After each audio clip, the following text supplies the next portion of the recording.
જય શ્રી કૃષ્ણ મિત્રો, જો તમે અત્યારે ઇન્ડિયાથી કેનેડા આવવાનો પ્લાન કરો છો તો તમારે મારો આ વિડીયો જરૂરથી જોવો જોઈએ અને તમારે મારી 100 ડેઝની સિરીઝમાં જોડાવવું જોઈએ.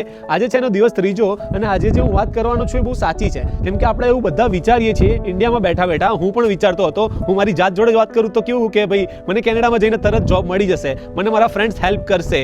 એજન્ટ આપણને કેવું કે મતલબ જે બી આપણી જેની બી જોડે ફાઇલ્સ કરાવીએ એમ કે ભાઈ તમે ખાલી કેનેડા પહોંચી જાઓ બધું સેટ થઈ જશે. તંબુર એમ કંઈ સેટ નથી થવાનું, બરાબર? અહીંયા આવીને કોઈ મદદ નથી કરતું. એ બધું કેવું કે આપણને આમ સપના દેખાડે છે અને જ્યારે આપણા માથે 20 થી 30 લાખ રૂપિયાનું દેવું હોય, આપણા ખીચામાં કંઈ હોય ને ઇન્ડિયામાં, અને આપણે તો એવું જ વિચારવાના કે ભાઈ ના બધું સેટલ થઈ જશે કેનેડા જઈને આ કન્ટ્રીમાં આવીને. અને આપણે બધા કેવું જોતા હોય મોસ્ટલી આપણે ઇન્સ્ટાગ્રામ પર કે યુટ્યુબ પર બધા આપણને રિયાલિટી દેખાડે કે ભાઈ ના આટલા સારા સારા બ્યુટીફુલ ઘર છે, તમારી પાસે ગાડી આવી જશે, છતાં જ આમ બધું બરાબર થઈ જ જશે. આ જો ગાડી બધે પડી છે, તમારી લોન પણ ઉતરી જશે, તમને જોબ વોબ મળી જશે.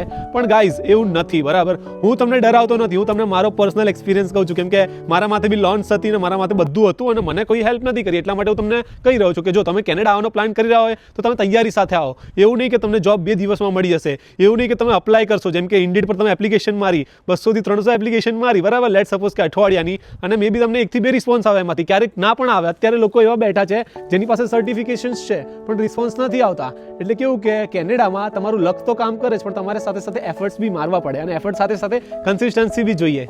અને આ બધું ભેગું થાય ને એટલે એક પાર્ટ ટાઈમ જોબ મળે. અને મિત્રો ક્યારેક તો ઓનલાઈન અપ્લાય કરવાથી પાર્ટ ટાઈમ જોબ નથી મળતી. તમને કોઈ રિસ્પોન્સ ના આવે તો તમારે શું કરવાનું ખબર છે કે તમારે સ્ટોર ફરવું પડે. હું પર્સનલી ફરેલો છું, 2 થી 3 સ્ટોર જ ફર્યો હતો, પણ હું ફરેલો છું. અને એવી હેઝિટેશન થાય ને કે ભાઈ ના, આપણા ગુજરાતીના સ્ટોર્સ હોય, મતલબ આપણે જઈને પૂછવાનું કે guys are you hiring right now, આપણે રેઝ્યુમે લઈને જવાનું, સ્ટોર ફરવાનું, અને એ લોકોનો જવાબ કેવો હોય મોસ્ટલી કે ના ઓનલાઈન અપ્લાય કરો, એવો જવાબ હોય. એટલે એવી મજા ના આવે ને હેઝિટેશન થાય. પણ કેવું કે આપણે બધા મજબૂર હોઈએ એટલે આપણે કરવું પડે. અને મિત્રો આ રિયાલિટી છે, અત્યારની પણ રિયાલિટી છે કે તમારે જો પાર્ટ ટાઈમ જોબ માટે રેફરન્સ કે પછી એફર્ટ્સ એ બધું લગાવવું પડશે. તમને 1-2 વીકમાં ડાયરેક્ટ જોબ નહીં મળી જાય. જો ભગવાનની દયા હશે તો તમને 1 વીકમાં પણ મળી શકે છે, પણ તમે એફર્ટ્સ નહીં લગાવો તો તમને બહુ જ વાર લાગશે પાર્ટ ટાઈમ જોબ મળે. હવે પાર્ટ ટાઈમ જોબ મળી ગયા પછી પણ કેવું કે આવર્સની તકલીફ, કેમ કે બહુ બધા એમ્પ્લોયર્સ હોય અને આપણને મોસ્ટલી જોબ એન્ટ્રી લેવલની મળે એઝ અ સ્ટુડન્ટ. એટલે એ લોકો આપણને 24 કલાક પૂરતા ના આપે. હવે 24 કલાક શું છે?